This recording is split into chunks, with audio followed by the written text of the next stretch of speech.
Okay, so if you are all ready, then let's go. Okay, so hello everyone again. Okay, just one more minute. Okay, I switch off the camera. Probably it's better this way. So welcome everyone. Today, I'm George Egri, the CEO and founder of BitNinja, and today I gonna hold a presentation about BitNinja, and we're gonna also do some real life testing of the BitNinja protection. Let me first talk about the agenda. So first, I do a presentation about the theory of how BitNinja protects your server and your website, and then we start a live demo. After that, we have a couple minutes for a break, and then we get back for questions and answers. Let me introduce you to my colleague Bogi. She's gonna help me to answer questions through the presentation, and I won't do chat and won't really go to answer questions until the Q&A section. So let's get started. First of all, thank you for joining to this webinar. I'm very grateful to all of you, and I thought there are many BitNinja clients, and there are also many new people in the audience. So you are the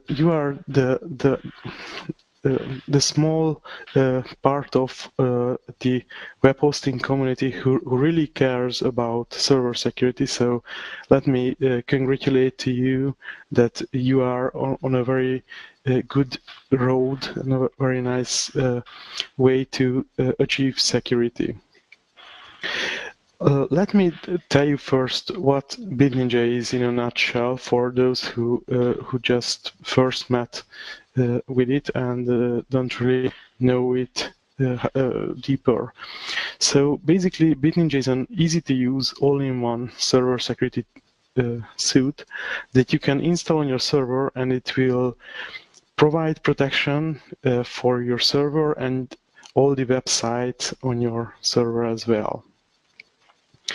The story of BitNinja was started about 3 years ago.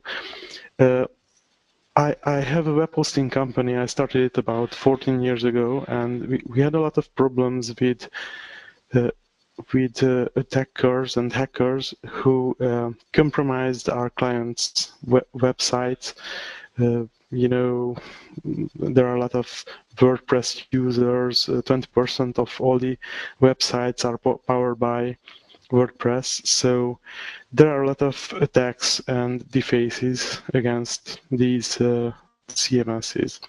So we suffered a lot because of hackers. And one day I thought I have to stop to do everything else and only concentrate to solve this one thing, to secure our servers, and realize that there are no good solutions on the market. So there were a couple open source scripts here and there, and there were some end user products like Cloudflare, for example, but they are not viable for a shared hosting provider, and even not for someone who has.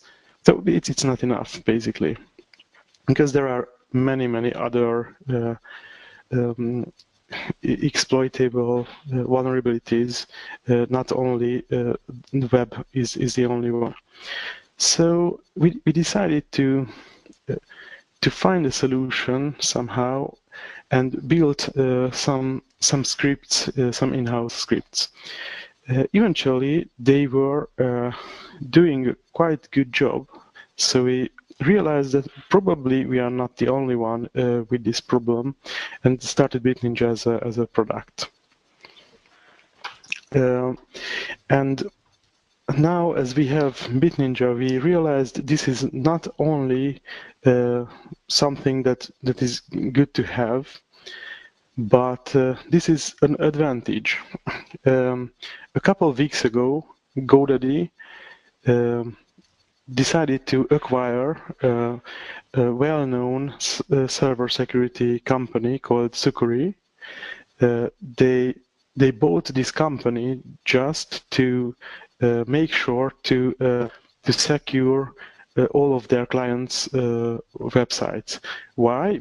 It's easy because they realized the same what we see every day, that if a customer website is attacked and hacked, then the customer will leave within a couple of weeks. Why? Well, it's simple, because our customers are not cybersecurity experts.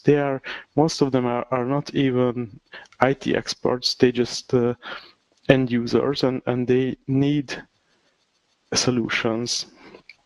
And they need a website to advertise their business. They need services to use the internet. So in most of the companies I saw, the reaction for an attacked website was to disable that account, but this brings you to losing this customer. And GoDaddy has a lot of power and money, so they were able to buy a whole company to solve this problem. For you, I can show you a good solution. It's called BitNinja, basically. Okay, now let's go and see who is the real enemy. Basically, I have a story for you today. This story is about Bob, the hacker. Bob makes a living from creating a botnet and selling its services, like sending out spam, doing DOS attacks, and selling all these kind of services in the black market of cybersecurity, or in the black market. There are many Bobs in the world, by the way. Okay, how will Bob steal your server resources, and how will he make money from it? Well, Bob will first start to somehow scan your server. This scanning is so it can happen by scanning the ports on your server. Bob does it to find out what services you are running on your server, and maybe you have some outdated software that has vulnerabilities, so he can just abuse those vulnerabilities. So obviously, one of the first steps can be a port scan. Maybe this is not the only tool what Bob uses, but he can also do some web scans. There are different techniques to find out what domain names you have on your server, and if there are vulnerable web applications on it. So Bob will do the scanning, and once he finds a vulnerable software, maybe it's a vulnerable YOMLA plugin of one of your customers, or just an outdated WordPress, or an infected theme. Bob will abuse it. How will he do this? Well, he create a specially crafted request to the to your web application, and using this request, he will try to manage to find a way to save files on your server or on one of your customers' account, basically. Okay, as soon as Bob can save a file, he can easily plant a backdoor on your server. And after this step, Bob is well ready to do the business, because he has now a new member of his botnet, so he can easily make your server to send out spam, to do scans or DOS attacks against other servers, or to use your resources whatever he just wants. So yeah, that's how hackers abuse. So this is a use case that is very typical. There are some others, but this is very typical. Okay, how can someone you would like to protect your server? So how can you use BitNinja to protect against this attack? Basically, BitNinja is a modular defense system. So if there's a server enabled with BitNinja, then the same scenario will look much differently. The first step of Bob is again a scan. So he will try to do a port scan, but thanks to our port honeypot module, which will basically set up 100 fake services on your server. So thanks to this module, the port scan will be immediately found and stopped by BitNinja. Okay, maybe Bob will decide not to just do a port scan, and he choose a different IP, and he do a web scan. We have a nice module for finding web scans as well. We have actually two modules. One is the log analysis module that can find different web scans, and the other one is a web honeypot module. I just don't. So today I won't go into deep details about our web honeypot module because it needs some manual settings, whereas we would like to be to make BitNinja as hands-free as possible. So in most of the cases, BitNinja requires no maintenance, and that's why I won't go to the details with the web honeypot module today.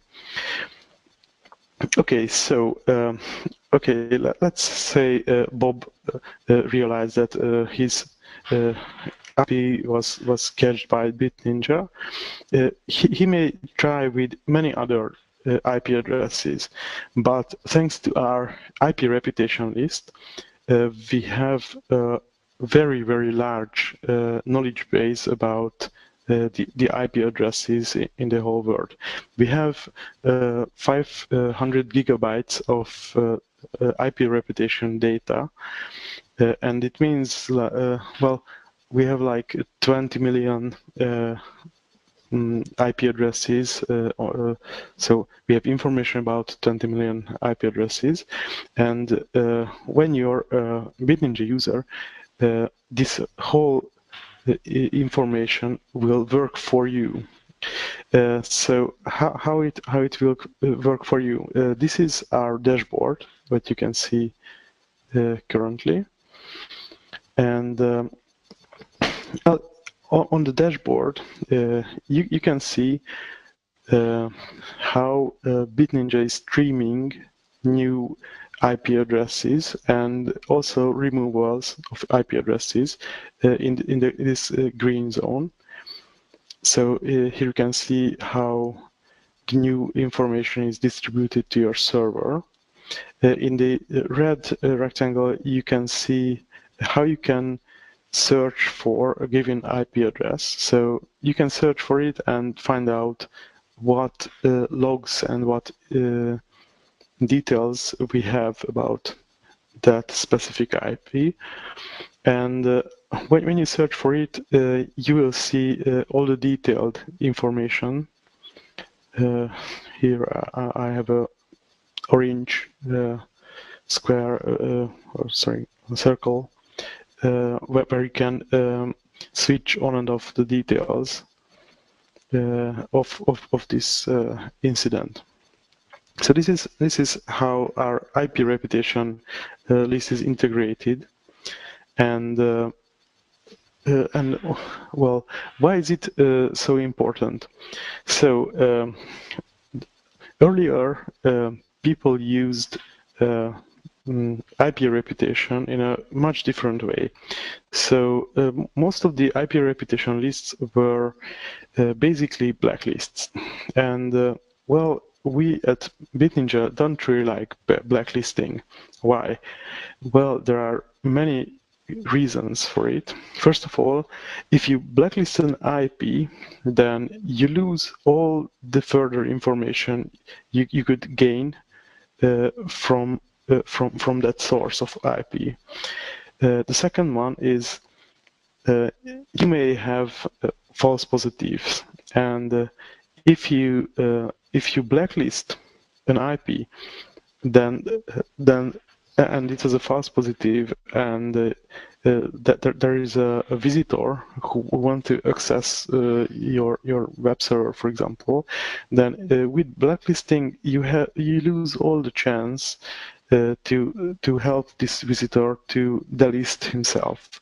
So so most of the cases, the visitors just gonna leave that website, and your customers will complain why my website is not available, and this is very bad. We know that it means a lot of support tickets. It is very expensive. So that's the second thing why we don't like blacklisting. And the third is if you blacklist, then you're gonna do it in a timely base. So you set up a time. For example, I blacklist this IP for 5 minutes. Or, okay, what if you set a too short time period? Then the attackers will easily come back. So, for example, in distributed brute force attacks, the botnet software are intelligent enough to calculate and find out this blacklisting time, and simply come back after the time has passed. So this is not what you really want to do. And what if you set up a much longer time, for example, 10 hours? Then if you have a false positive, then your customer will be angry again. So that's why we don't really like blacklisting. And that's how we invented gray listing in server security. Basically, what it means, we have a set of IP addresses. Actually, it's a quite big set. Currently, it's about 5.5 million IP addresses that is downloaded on your server, and we stream update about it. So if there's a new IP, then it will be on your server within a couple of seconds. And if there's a removal, then it's also distributed within a couple of seconds. So when there's an IP on the gray list and there's a visitor from that IP, then we render a captcha page just like the one you see currently. So the visitor can easily remove himself, and I think it's very beneficial for the users and much easier to handle. And at the same time, we can use the same captcha page to still collect knowledge about the different attacks. So this way we can create a feedback loop and find new incidents and new attacks and new 0 days using this information source. Okay, let's go on. So the next defense shield that BitNinja has against attackers is a DOS detection and DOS prevention module. I will show you it in action in the second half of the presentation. And well, basically it counts the connections and try to find out if there's a DOS attack. And if there is, then it blocks all the connections, and also it blocks the connections for 1 minute just to close everything. And then it gray lists the IP address. So if it has a false positive, then after a minute the visitors can still remove the IP address. Okay, let's say Bob has a brand new IP address, so we never met with this one, with our IP reputation module, and he avoided port scan detection and web scan detection, so he knows that there is a vulnerable file on the server, so he can still create a fine-tuned request against this vulnerable program. To stop the attack at this time, we have a nice module called Web Application Firewall. So it will, just like the other modules, automatically integrate into your server, and it will filter all the traffic that is going through your server to find attack attempts like SQL injections and remote file inclusions and many other attack attempts. And well, I know probably many of you are using mod security too, and it's all good. So they can work together, and we can even fetch some logs from the mod security Apache module. But if you don't want to bother with setting up mod security, and you just enable RWF, and it's a well, you know, more convenient way of creating a application firewall. Okay, so what if Bob can bypass this? Well, okay, so not he won't probably won't bypass all these protection lines, but there's one more protection module that I would like to talk about, and this is log analysis. And well, it's a pretty powerful module because it doesn't only do the analysis on your web log files, but also do analysis on SSH login attempts and FTP and I think a couple of mail services and SQL, MySQL as well. So it can find anomalies and scan attempts and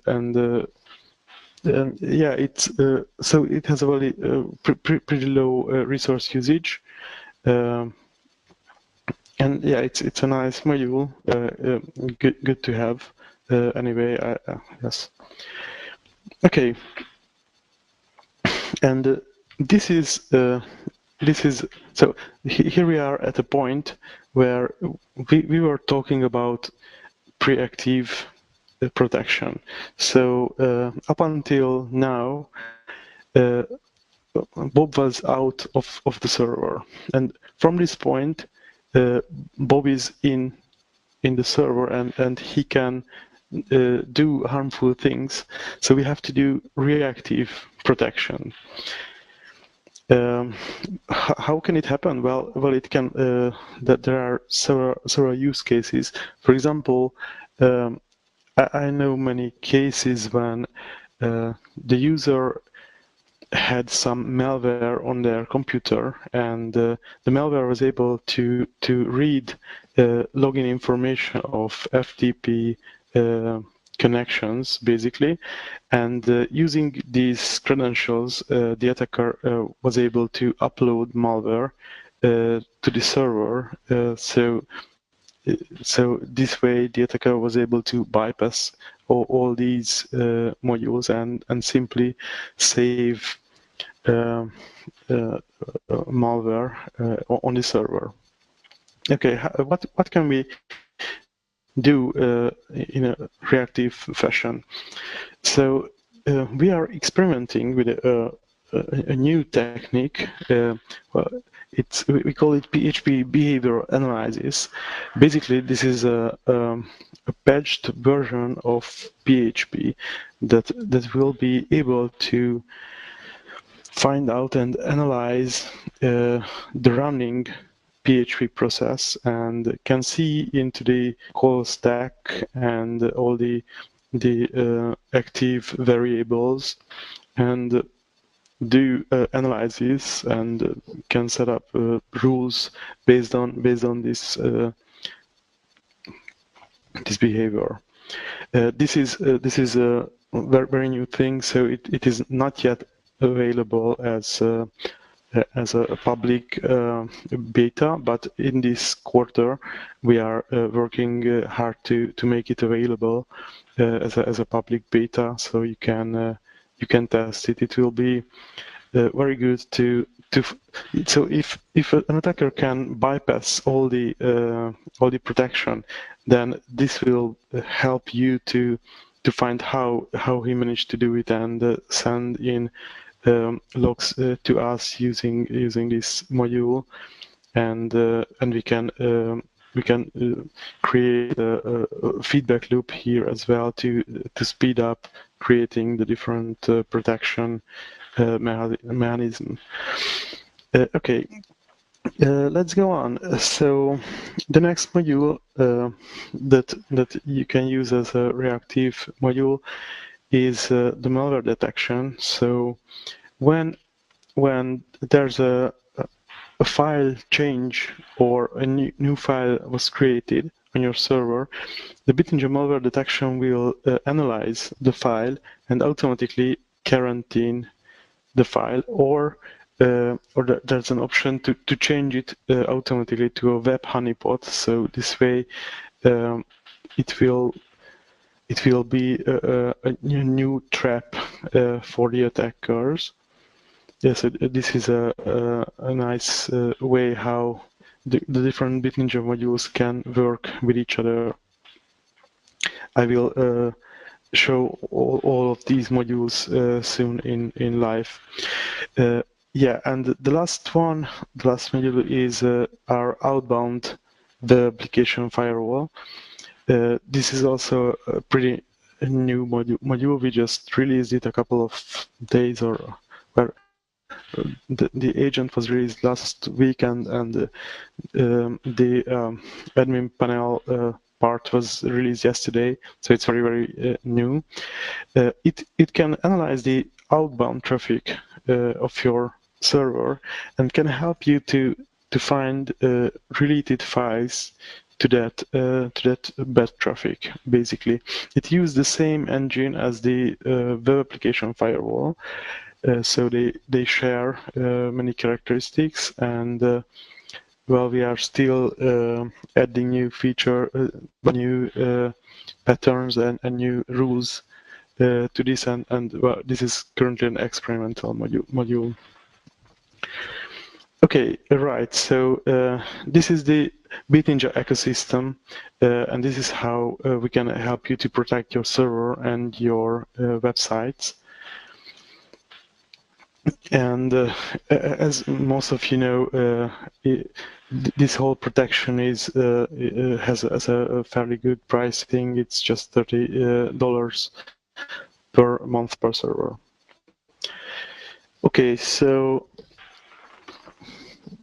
I think we are about in time, so we can go on to the live demo part. I will show a demo for each and every modules, and well, I have prepared a server especially for this case, and give me a minute to prepare. Okay, so this is the steps I will show you today. We're gonna go through. Well, I won't do a full registration because I'm sure you all can register, but I will do an installation. I will show you how to. So where are the log files? How you can read them, and we enabled all the modules. And then I will show you one example attack for each and every module. So all the proactive modules and the reactive modules as well. Okay, let's jump in. Sorry. Okay.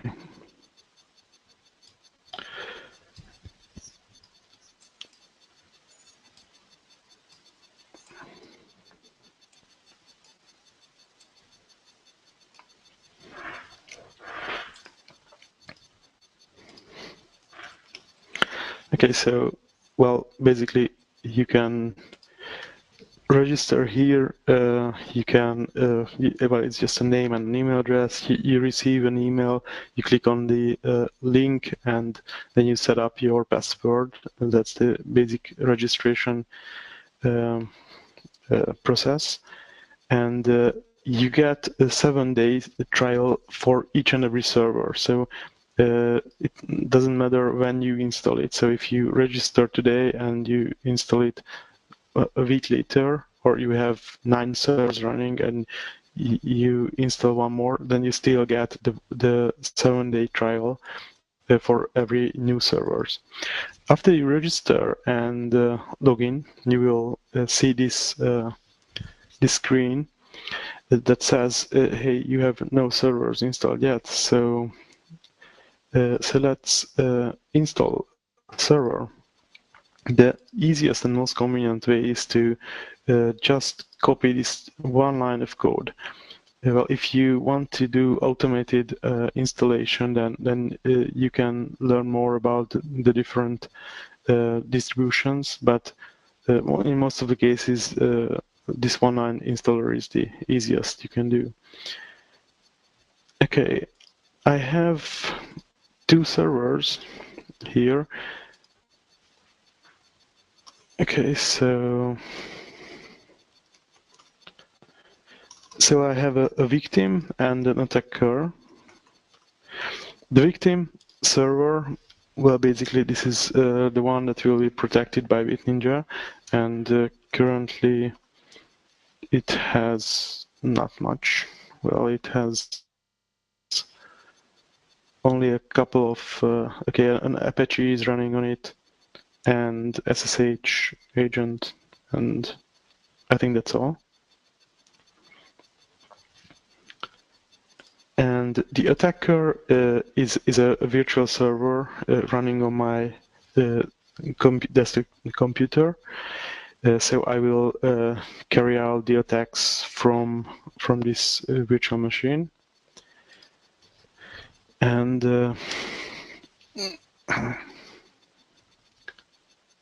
okay. Okay, so let's get started with the installation. You copy this one line of code, you paste it here, hit enter, and it says, hello, welcome by the BitNinja installer. Would you really like to install it? Yeah, I would like to. Okay, it automatically recognizes that you are running CentOS or some RPM-based distribution. Oh, by the way, the victim is a CentOS 7 um, machine, so I know most of you are running CentOS servers, but it works the same way with Debian and Ubuntu and, well, in many distributions. Okay, it asks if you would like to install this package. Yeah, I would want to. And do the installation. Great.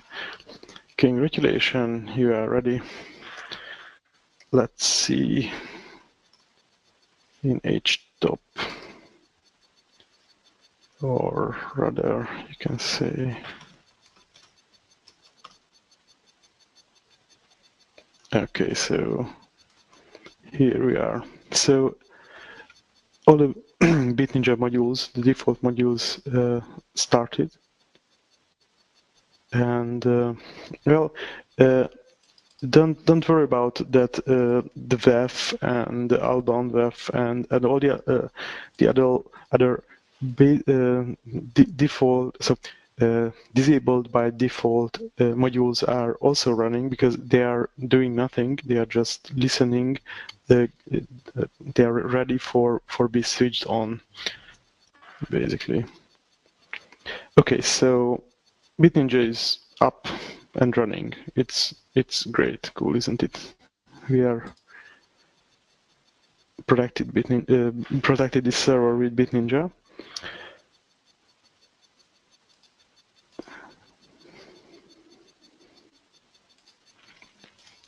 Okay, let me show you some log files. And sorry for the Midnight Commander, but I love to use it. And I think it's much easier using it than just the console. So you can find all the log files under var log BitNinja, and we have a dedicated log file for the error logs and the main process, basically. And all the modules has their own log files, each and every module. What I do frequently is tail -f start.log. So this way you can see all the logs and all the modules. And here we can see that there are already some IP addresses arriving to this server. You can see the same log messages here on the right panel.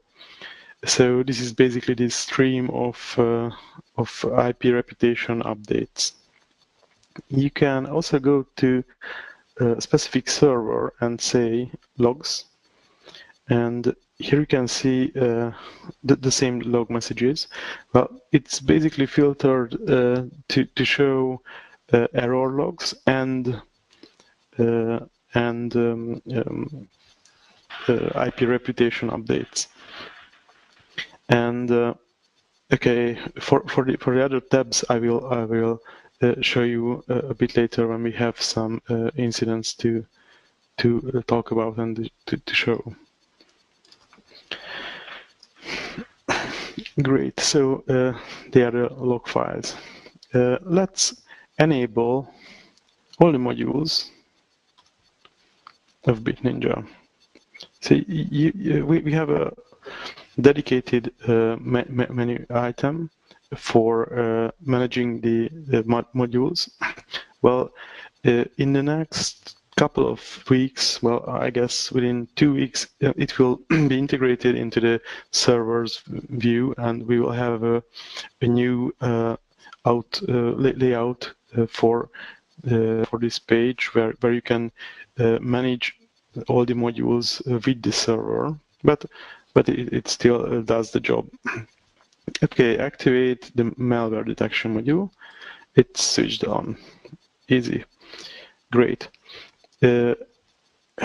We can see the details here. Tail -f. So soon it will receive the command that the module has been activated. Yes, here we are. And it spawns an inotify process, and this inotify process is responsible for watching your files and watching file changes and new file creations. It says it also loaded the signatures, so it's ready for action. Great. Let's switch on the port honeypot module as well.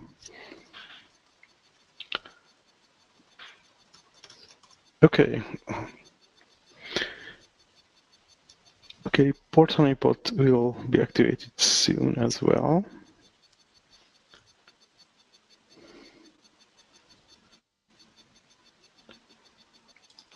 Okay, what port honeypot does is it check your running services, and it set up 100 fake services on your server. Here you can see the different ports it has chosen, so 21, 23, 79, 89, 90, 110, and so on. It will never choose a port that is in use, and if you start a real service, then it will realize that, hey, a port have been used that I'm using as a honeypot, and switch down the honeypot part. But you can also configure this behavior. I will show it. Well, I can show it now. So all the configuration of BitNinja, whereas well, we don't really recommend to do too much configuration of BitNinja, because we want it to be as hassle-free and hands-free and no maintenance as possible.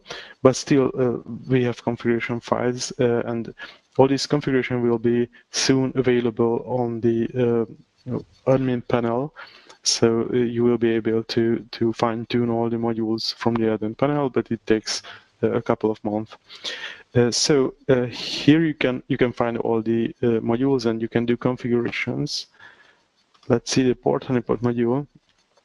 Well, in this case, you can set up which port to use as the service port, basically, and which port to put a honeypot service, so a fake service always, and which ports to avoid and never put a honeypot. So it's pretty easy if you want to say that, okay, I don't have an HTTP server on it, but maybe once I have, and I don't really like if you mess with my port 80, then you can uncomment it. It is like this. But it won't interfere in most of the cases. Okay, let's go on. Let's switch on the VEF module as well. I will. Okay, now I just switch on all the other ports as well, modules as well, to a bit speed up the process. And well, today I want to demo the SSL terminating. SSL terminating is for the captcha module, and later for the VEF module as well, to add a feature for them to be able to handle HTTPS traffic. So it will terminate the SSL traffic before it reaches the VEF or the captcha module, so it can work as it intended to do. And the outbound VEF, I will show this in action. And Great, so we enabled all the modules, and we can soon jump into the attacks. Before I start the attacks itself, let me tell you a couple of more things about BitNinja on your server. So, um, so when there's an attack, or when there's an incident generated by BitNinja, it won't be sent to the BitNinja cloud instantly. What is the reason? Well, basically, if there's a distributed DOS attack, and we generate an incident from each and every DOS attack, and then send it to our cloud, then well, we just double the problem. So that's why we wait for more incidents to be in a batch, and well, I not remember, probably in every 30 seconds or so, we send the incidents in a batch. So this way we can avoid making the things even worse in case of a DOS attack. The other thing is good to know is we have a built-in rule that after a captcha, a successful captcha, so if there's a grade to the IP and there's a successful captcha from that IP, then we won't accept any new incident by the BitNinja cloud within 1 minute. And the reason for this is if you have two servers and you have a website, and on the website you have an image that is linking to the other web server, and both server has BitNinja, and a visitor is blocked while browsing the page and resolve the captcha, then if you don't have this rule, then the visitor will be blocked again because the incident can't distribute fast enough to reach your other server. So there's a couple of seconds of lag, but there's no lag when you fill in the captcha. So so that's why it will generate one more incident, and it will put the IP back to the gray list. So that's why we have this rule. And yeah, the third thing you may know is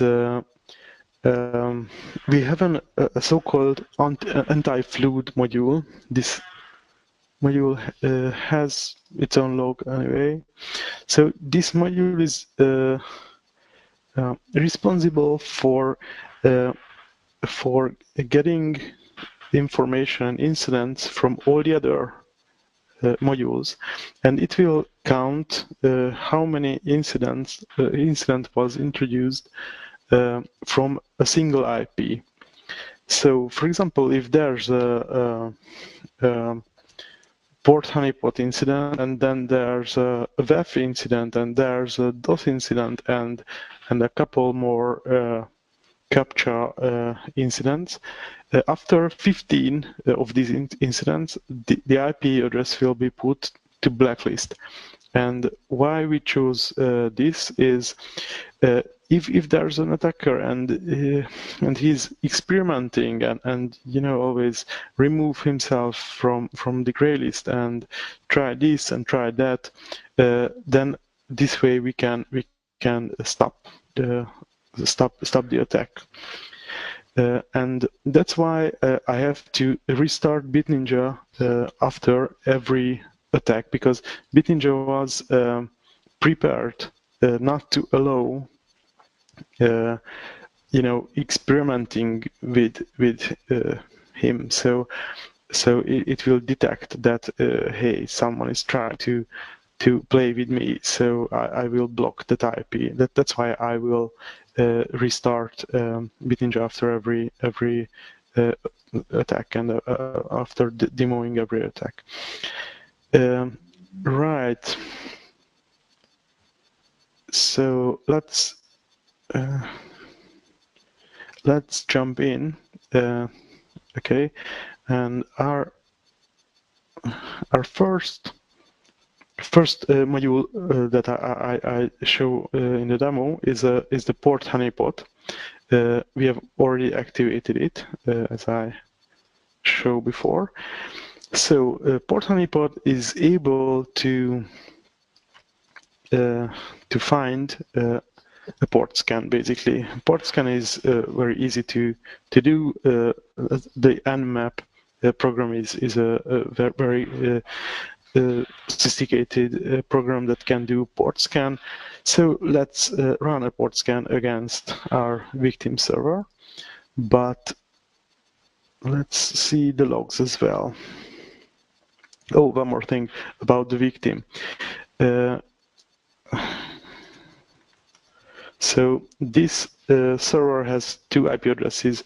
It has a public IP that I also created a subdomain for this to reaching it easier, and it has a private IP that I connect to a private network using VPN, and I log in to this server using this private IP. Why I do this is because in case of an incident from BitNinja will block everything, and it would drop my connection, and I don't want to log in again and again. So it's good to know if you do the same experiments, then your connection will be closed when the attack was recognized. Okay, so let's do a port scan. Oh yeah, and the log. Let's do a port scan and let's see when BitNinja find it. Okay, and start it.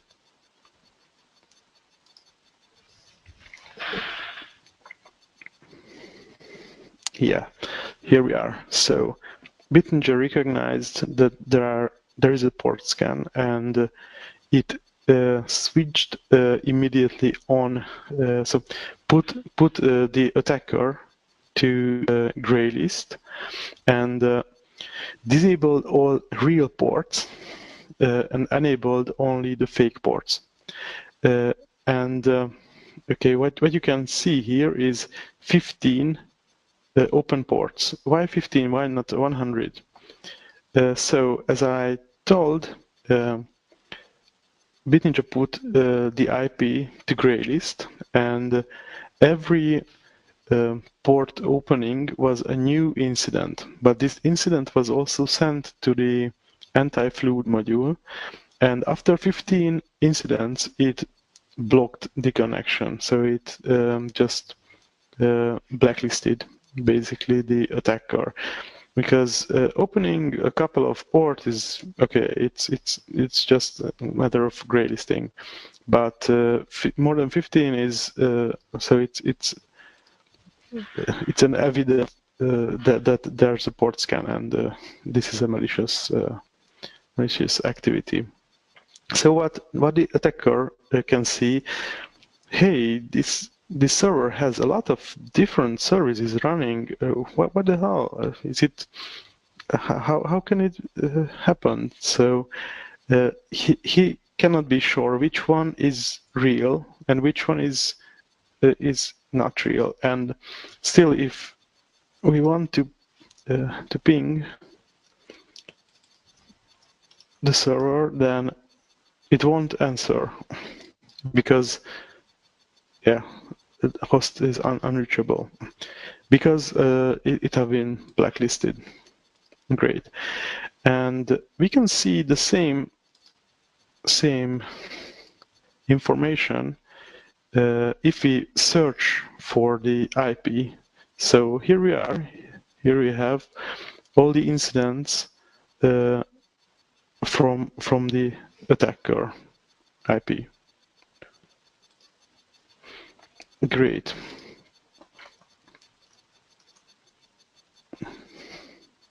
Oh, sorry. How can I disable this one? Okay. Great. Now I restart BitNinja.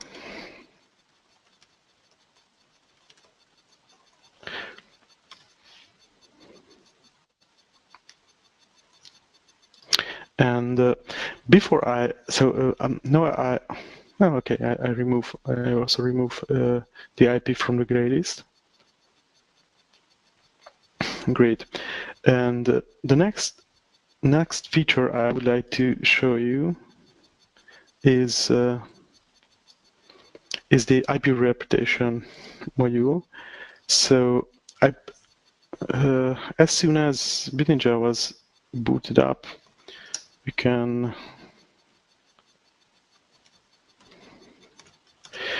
with this command I can calculate the number of IP addresses in the BitNinja IP set. So it should be around 5.5 million when it's ready, and well, it is loading this set step by step to avoid overloading of a smaller server. So, okay, to show you how the CAPTCHA functionality works, I graylist my own IP address once again. Okay, I graylisted it, and now try to open. Okay, it probably haven't processed it yet. It takes some time to load all the IP addresses, and it will just start to process the further actions. Let's see here. Yeah, here we are. So this is what users can see when they got graylisted. So well, you can customize this page so you can change everything on it. It's not that hard to do. You just go to etc BitNinja and captcha http www, and here you can overwrite this HTML file and do whatever customization you want to.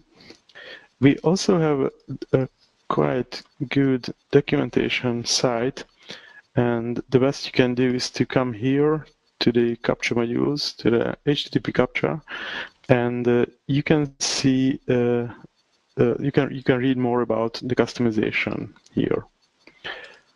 Great. Okay. And what if I want to remove my IP from the graylist? So I would like to see this this web page. I'm just click on I'm not a robot, and okay, select all squares with street signs. I think they are this one. Yeah. And the list IP. And here we are. The IPs have been delisted. Why the CAPTCHA was challenging me with this extra task is probably my IP was used for probably bad things, and Google learn about it and change the challenging algorithm based on the number of incidents.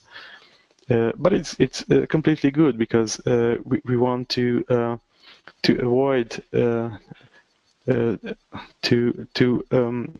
remove IPs from the gray list if they are not good IPs. So this way basically the Google CAPTCHA is working with us together. Okay, so we've seen in action the port honeypot module and the IP reputation. Let's see the DOS detection module. How BitNinja is protecting your server against DOS attack. Here you can see this delisting incident that I have filled in the CAPTCHA. You can see it in the incidents as well. Okay, so next thing I'm gonna show you is a DOS attack against the victim server. For this demo, I have prepared a PHP file. It's called slow.php. What it does basically is it wait 10 seconds and then just show this sentence. And why I did this, because there are many cases when the request itself is slow, and using a DOS attack against a slow page will render it even more slow. Okay, and well, the real reason was not just that, but I would like to simulate a slow loris attack, and this was the easiest to do, to slow down the connection on the server side. But it can happen also on the client side, so the client can slow down receiving the answer and keeping connections alive. And with this, filling up all the connection slot of your server. This is a pretty easy attack type, but most of the web servers are not protected against this attack. And what you can see with a slow release attack is, basically your website is not responding. This is not, is not rendering the content, and there is no high load. There is no overuse of network. Only the websites are not working. So I try to simulate this kind of attack, and okay, so to do the actual attack, I use a program called Siege. It will open up 100 threads and just simply open this URL. And this time again, to see the module in action, we can see the logs here. Okay, I think everything is ready, so let's go. Let's siege attack this server. Okay, it detected the attack, and what the DOS detection module does is blacklisting the IP for 1 minute, and what it does is to close all the connections, because if we just graylist the IP, then all the connections will be still open and still use the resources. So in the IP filter module, you can see this message that says block for 1 minute and then graylisting this IP. Okay, so basically we've been able to successfully detect this attack and saved the server from the DOS attack. Let's see what we can see on the admin panel. Here you can see DOS incident was generated, and here is the evidence of the attack. So this is a part from your your netstat logs basically. So you can it's useful because you can see what happened, which port was attacked. Here it's the capture port, but in the first one it should be 80. Okay, anyway it easily detected the attack. That's the important part. Great. Maybe I forgot to restart BitNinja, and it was gray listed. The IP. Okay, so very good. This was the DOS detection, and let's go on. Our next module is the web application firewall. So we're gonna test this module. Well, for the web application firewall to work, there are some steps you have to take, and you can read more about it in our documentation page here about the WEF module.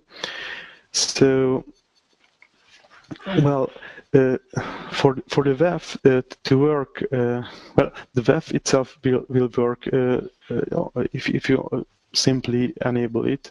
So it's hands-free still, but your Apache or Nginx or whatever web server you have will believe that the WEF is the client, and it will log. So in the logs, you will see your own IP address, and that's something that you want to avoid. To avoid it, you can read how to install the AirPath or the remote IP module to your Apache or Nginx. Well, every web server has its own module, but here you can read about it, how you can enable that module to translate the real IP and use the real IP in the logs and communicate the real IP to the PHP interpreter. This is, by the way, the same with every proxy, basically. So I'm gonna show it to you how to do it with CentOS 7 and Apache. But if you have a different web server, then we can help you. There's a module for every web server. Okay, so to enable this module, just go here, not here, sorry, but so Apache 2.4 contains this module as a built-in module, so you just have to configure it. You set up the remote IP header for X forwarded for. This is the header that the BitNinja WEF will send the real IP, and you just set your own IP addresses here. This is one step, and one more step is needed. In your HTTP configuration, you have to change the log format. You have to use the %A. So the %A is for using the agent IP rather than the real IP. And after you have set it up, it's all done, and it will show the real IP. And you can keep this configuration even if you don't use the BitNinja WEF, so it won't hurt anything. Great, so I already have these settings, and obviously you need to restart Apache if you do any change in the logs. And so let's throw an attack to the left. Okay, here we are. Okay, this attack will be done using a simple browser. This attack is called remote file inclusion. This is a quite popular attack type. So basically, there are some situations where the input was not validated. So this is the vulnerability, and if the program itself is using this non-validated input to open other files or include other files, then this can be used to read basically any files that the web server user has access to. So many attackers use it to read the configuration of different CMSs, and using that configuration, they can go on with their attacks. So that's why it's not enough to recognize this attack using log analysis, because that's too late, obviously. So here's the attack, and the page isn't working. What happened? Okay, so the BitNinja WAF was intercepted the connection when it saw it is not legal, and well, stopped the request. So it's the behavior that we thought will happen. And right after intercepting the connection, it instantly put the IP on the gray list. You can see here from the server incidents. Yes, here we are. Or we can search for the IP. Sorry. We can search for the IP, and we can see here the incident that was this one, that was intercepted by the web application firewall. And here are all the information, all the headers, and the match that was triggered the WAF. And right after the unsuccessful request, BitNinja, Chrome was automatically reloaded the page, and that's why we see here now the capture page again. Okay, so this is how the web application firewall works and intercept the attacks. Great. Well, I'm gonna remove myself this way because it's a bit faster than filling in the captcha for the 10th time. Okay, let's go on.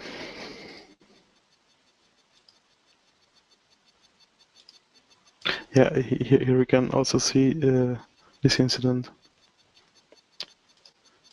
Great. Yeah, the next module I will demo is the log analysis module. Let's speed it up a little bit. It's called sense log, you know, like Ninja Sense is. Okay, so I will do this attack or attack attempt again from my browser. Well, this attack simulates an open proxy vulnerability, so abusing an open proxy vulnerability. Basically, there's a YOML plugin that is vulnerable, so a remote attacker can execute curl requests using this vulnerable plugin. And well, I won't send this time any extra payload. I just reload it a couple of times because this is not the normal behavior it should be used. So let's reload it a couple of times, just like the attackers do. So the attackers send many requests, and your server will send requests to another server, and this way the attacker can hide his real IP and do requests against a real victim. But of course, it's still not good for you neither.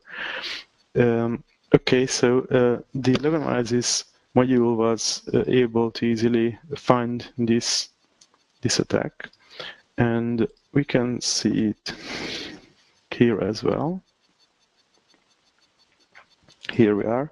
Here we have a log incident, and here we also have the log lines from the actual log file. So that was triggered the log analysis module, and also of course the agent is so the attacker was gray listed. So far, so good. So this was the log analyzer demo. Okay. Let me restart BitNinja.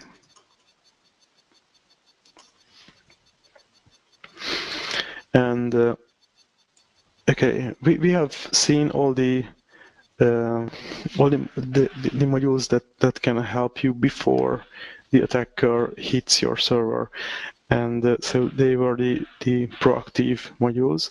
And let's see now the reactive modules as well. Oh, sorry, the time is, well, we are a bit late, so I'm gonna speed up this. We just have 2 modules left. Okay, so let's start with the malware detection module. The malware detection module have been enabled on the victim server. So okay.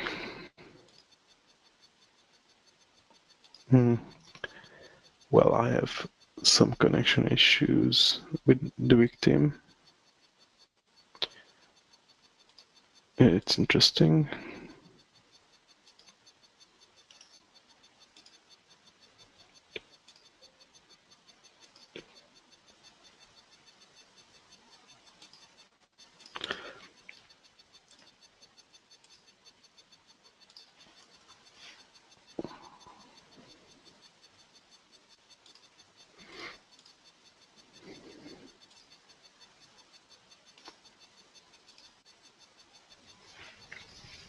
Okay, maybe it's best if we do the break now, and I'm gonna come back about 5 minutes later, so we can go on with the questions.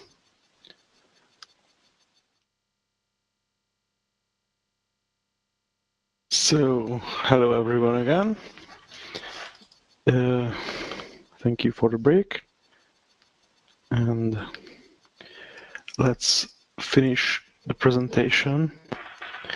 So, for some reason, I lost the connection with the victim, but now it works again. So I can go on with presenting the next module. It's malware detection. So I've already enabled malware detection earlier. So we can now, we don't need this time the attacker. So I switch to full screen, and I have prepared a malware here. It's a web shell. And I first talk a bit about the configuration of the malware detection module. Sorry. Okay, so here in this configuration file, you can specify path where you want malware detection to look for file changes. It has two default settings: is the temp and the home directories. And with the next release, we'll also add var slash www, because that is also important. But if you want to use it now and you store your customer files or whatever you would like to the malware detection to check, you can put other path here.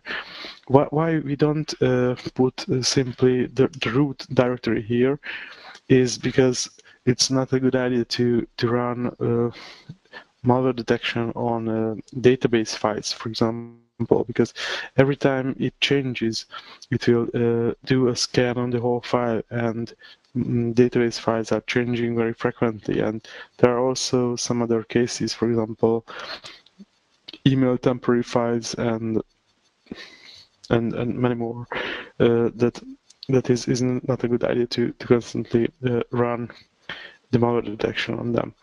So I'm gonna show you in the temp directory how the malware detection does its job. So I have this malware here and copy over to temp, and this file was created by me by copying it here, but it could happen to many different ways. As an attacker use some vulnerability to upload a file or copy it over FTP or change a file that you currently have with different content. And when I copied it over, the malware detection was found and removed. You just can't see, so that's why I have to refresh this page, and you see that the file is no longer here. But where is the file then? So it's in var lib BitNinja, and we have a quarantine directory here. You can see the history of the malware detection, and you can find all the quarantined files breaking within a directory which is in a format year, month, day, and then the file itself and the file info. Soon this whole thing will be available on the admin panel as well. So we have now a new menu here called Files, and here you can search for file-related incidents. These are the incidents that are basically the reactive modules are generated. Currently, unfortunately, it doesn't work. Doesn't show you this file, this malware incident, because we need some more time to implement this, but it's just a couple weeks, and then you will be able to say, okay, I would like to see on all my servers all the malware catches by BitNinja, and in a time range of, let's say, yesterday, and you can find and you can even do filtering on it. Okay, so that's how the malware detection module works. And let's see the last one. It's the outbound web application firewall. I'm gonna show a demo about it as well. I've prepared a file for it. It's called backdoor.php. What it does, it tries to open, so it tries to do the same remote file inclusion in a random domain, and well, it stores the result and then says hello. Basically, an attacker can have a very similar backdoor. Let's say the attacker can say it can create something like this. Yeah, and so then he can choose which web address to open and to attack this way. Okay. So we have this backdoor that will do an outbound attack. So let's run our backdoor. It says false, so it was not successful. And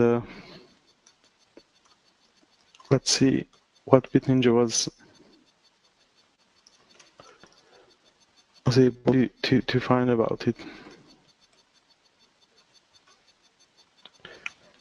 Okay, so here's the outbound of module logs, and here we are. There's a new incident, and this was the request, and this was the host, and this is the matched pattern basically.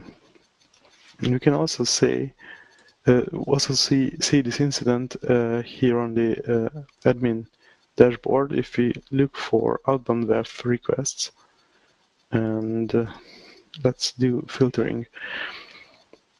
Okay, so this module is not something that will tell you right away that this is the file which one is infected, because at the moment we cannot find the file itself, because we have to we need a way to look inside the PHP process itself. So currently it can only say that this is the directory and these are the files that are probably related to this incident.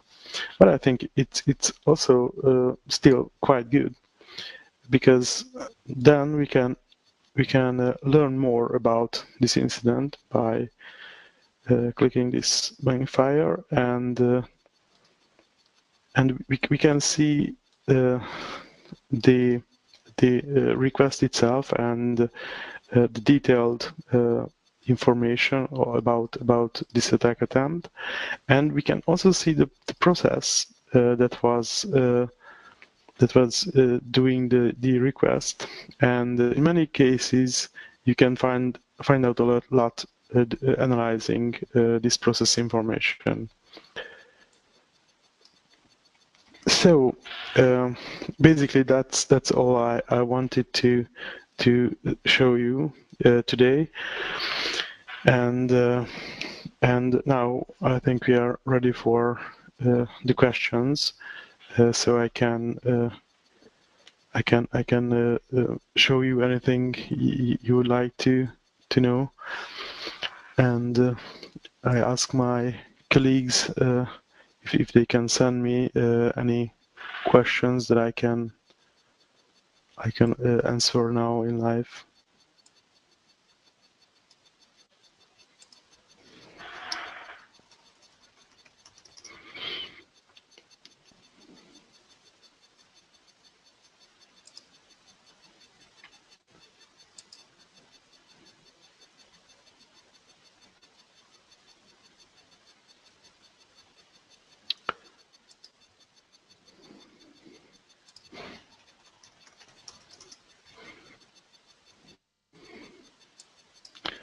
Okay, so here's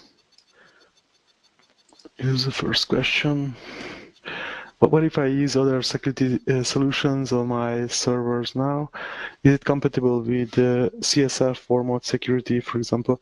Yes, so BitNinja is compatible with CSF, so you can use them together, and we even have an automated integration with CSF because CSF is not that friendly with other security tools, but well, with this integration, the IP table rules can be synchronized with BitNinja and CSF, so they can work great together. And mod security, yeah, it is. So we are completely compatible with mod security. You can use your own rules, and you can use even both WEF solutions. So the BitNinja WEF and mod security together to even make a better or even more protection on your server.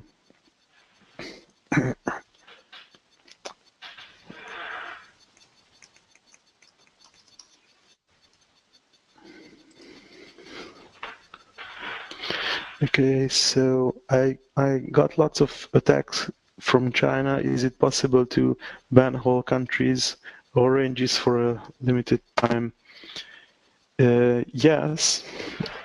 So there's a part of the dashboard I didn't talked about yet is the IP manager functionality. So you can whitelist and blacklist IPs. So when BitNinja starts on a server, it will automatically whitelist its own IPs. But you can, of course, add new IPs or even IP ranges. And the same with blacklisting. You can blacklist any IP if you want, but I recommend you not to do too much blacklisting. Rather do a gray listing. So gray listing for gray listing an IP, you just type here the IP address and then click on the plus GL button here. So this way you can add the IP to your own gray list, and well, I as I told, blacklisting has a lot of disadvantages over gray listing, but you can still do blacklisting. And if you want to blacklist the whole country, then this is also still possible. So you just look for the country, click add to blacklist, and within a couple of seconds, this information is distributed to your server, and the country is blocked. So sometimes it can be useful.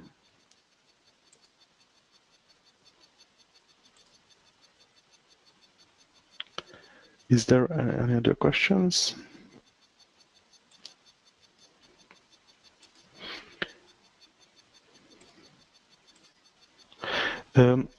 By the way, we're gonna send. We make a video recording of this webinar, and we will send out this video on next week probably, and we will send also the presentation.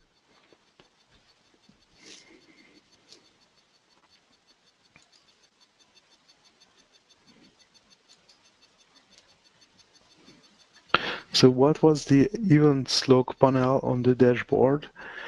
So the events. Here on the right, you can see the latest events regarding your servers. Basically, it will show the stream of the gray list. So IP updates, IP set updates, basically. Or if there's an error with any of the BitNinja modules, then you will see here in red. So this is good for logging in, and you do this and that, and and you can see the results here. But you can also go to the incidents of one given server. So you can see only the incidents from this server.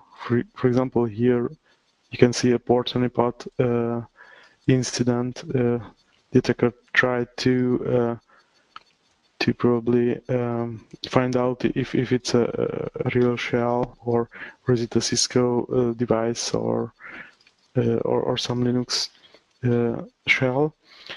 And on the logs tab, you can see the same logs, but only for this one server.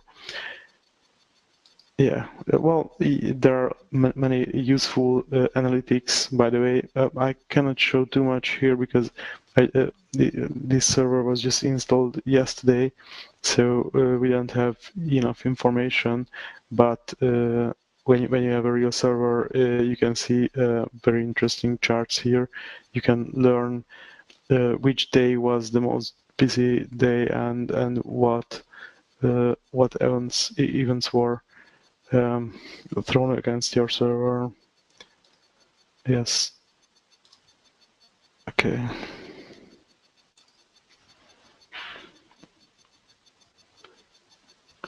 Any more question?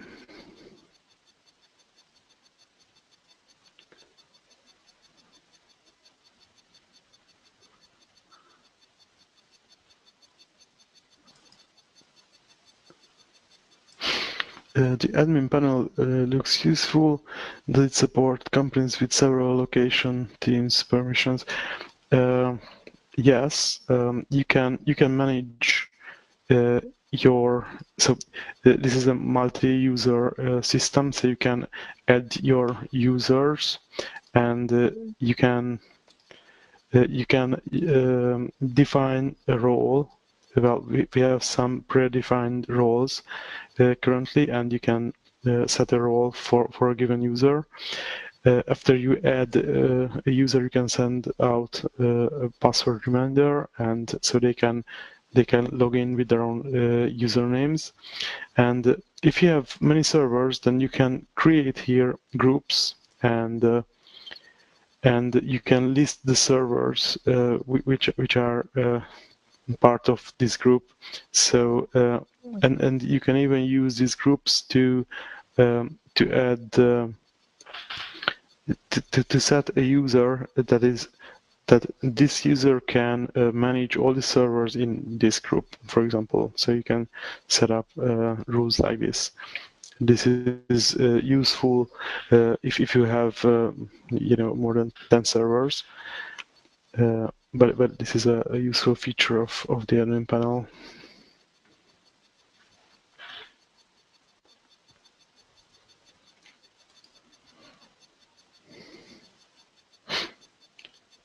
Okay, does admin BitNinja IO have two-factor authentication possibility? Is there some extra security other than just username and password allowing to control all the servers and load IPs?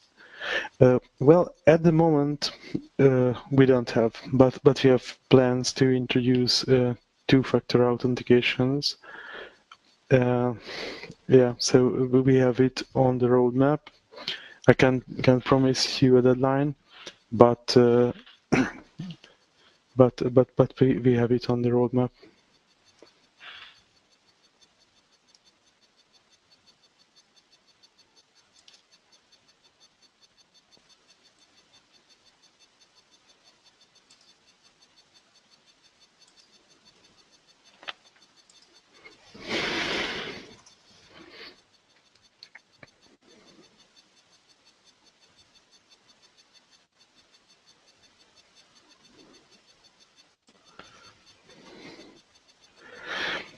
Can I set up customized rules for each domains hosted on the server? I'm not sure if I understand this question correctly. So you mean well, there are some modules that work on your whole server. So So the port honeypot, IP reputation, DDoS protection, they are not aware of the domain. The WEF, yes, it will be soon possible to set up custom rules for different domains. This is not available at the moment, but it will be available soon. The same with Loganalysis. It's not available. Okay, sorry about the delay, and thank you for everyone for spending these 2 hours with me and learning more about BitNinja. I hope it was useful for you. If any of you have any further question, then please feel free to contact us with me or any of the crew. We are very happy to assist you with any further question, and I hope we can work together to make the internet more secure, and our customers and our servers more hacker free. And thank you so much for attending, and I hope you enjoyed this presentation. Any feedback is appreciated, and thank you very much for attending, and see you next time. Goodbye.